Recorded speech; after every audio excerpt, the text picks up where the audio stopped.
Alright, now for this lesson, ituturo ko sa inyo kung paano pondohan yung inyong mga BullX account. Ang first natin gagawin is, pumunta muna tayo ngayon guys dito sa ating trading platform, no? Kung ano yung ginagamit nyo, OKX, Binance, Bybit, kung ano pa man yan. Now for this example, ang gagamitin ko is Bybit kasi dito nakalagay yung aking Solana. So, click lang natin itong transfer. Okay, ang dapat natin gawin, i-transfer natin yung ating pera, no, papunta sa funding account. Alright.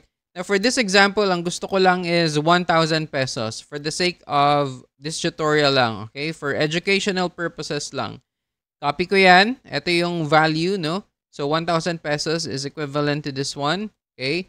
And ililipat na ngayon natin yan sa ating funding wallet. Okay? Click confirm. And there you go guys, transfer completed na. So, punta na tayo ngayon dito. Ito na yung ating pera, okay? 1,000 pesos.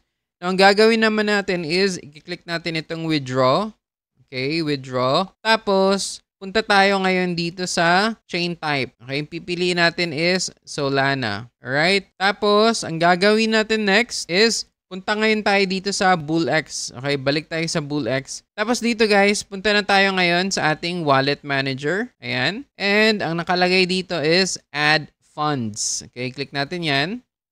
And eto na ngayon yung ating address. Tatabunan ko lang ito guys for privacy purposes. Okay. And kopyahin lang natin. Copy. Tapos, ilagay naman natin ngayon dito sa ating Bybit wallet address. Okay? Paste lang natin. Ayan. So, eto na ngayon guys, yung address ng isa. Double check nyo para makasigurado. Ang ending is M.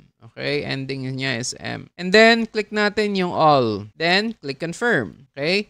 And then, click submit. Alright? So, according dito, withdrawal application submitted.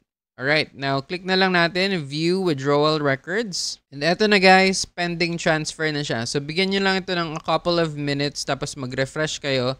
And later on, makikita nyo na successfully na yan. Okay, so refresh natin. Okay, so nakalagay dito guys is sent na daw siya, no? Double check naman natin ngayon sa ating BullX.